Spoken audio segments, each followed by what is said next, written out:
లోతు చరిత్ర. లోతు తండ్రి హారాను. హారాను చనిపోవడంతో లోతు తన తాతయ్య అయిన తేరాహును, బాబాయ్ పిన్ని అయిన అబ్రహాము శారాల యుద్ధ నివసించెను. వీరు హారాను చనిపోకముందు వరకు కల్దీల పట్టణంలో ఊరాలో నివసించెను. లోతు అనే పేరుకు అర్థము గాఢత లేక లోతైన. కలహము. వీరు నివసించే చోటున కరువు వచ్చినందున అబ్రహామును లోతును బేతేలు హాయికి మధ్య గుడారము వేసుకొనెను. ఆ చోటు వారికి సరిపోనందున అబ్రహాము పశువుల కాపరులకును లోతు పశువుల కాపరులకును వివాదము కలిగెను. ఇందువలన వీరు వేరయ్యి అబ్రహాము కానానులోను లోతు సొదొమలోను నివసించెను. ఆదికాండం 13:1-13. విడిపించుట.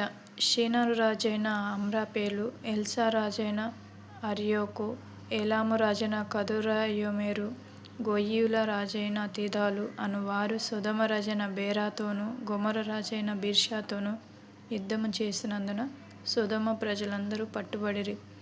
అప్పుడు లోతును అతని కుటుంబాన్ని కూడా చెరగొని పోయిరి. ఈ విషయం తెలుసుకున్న అబ్రాము వారితో యుద్ధము చేసి లోతును విడిపించెను. ఆదికాండం 14:1-16. సొదొమ నాశనం.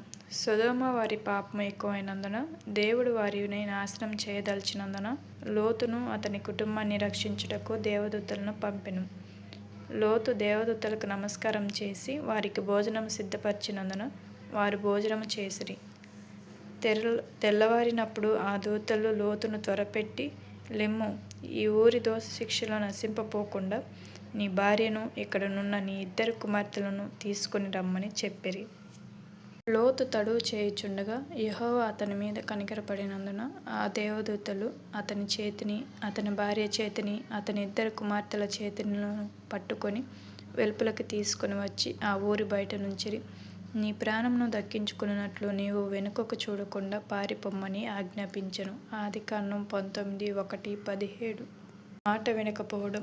దేవదూతలు ఆజ్ఞాపించినట్లు పర్వతమునకు తప్పించుకొని పోకుండా లోతు సోయారు అనే ఊరుకు వెళ్తాడు. ఈ క్రమంలోనే లోతు భార్య సొదొమ నాశనాన్ని చూచుటకై వెనుకకు తిరిగినందున ఆమె ఉప్పు స్తంభమాయెను. లోతు కుమారులు చేసిన హేయమైన పనికి లోతు కారణం కాదు.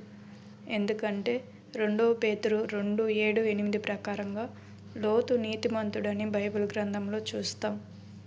చివరి మాట. ఆయన సొదొమ గొమొర్రా పట్టణములను భస్మం చేసి ముందున్న భక్తిహీనులగు వారికి వాటిని దృష్టాంతరముగా ఉంచుటకై వాటికి నాశనము విధించి దుర్మార్గుల కామ వికారయుక్తమైన నడవడి చేత బహు బాధపడిన నీతిమంతుడగు లోతును తప్పించెను.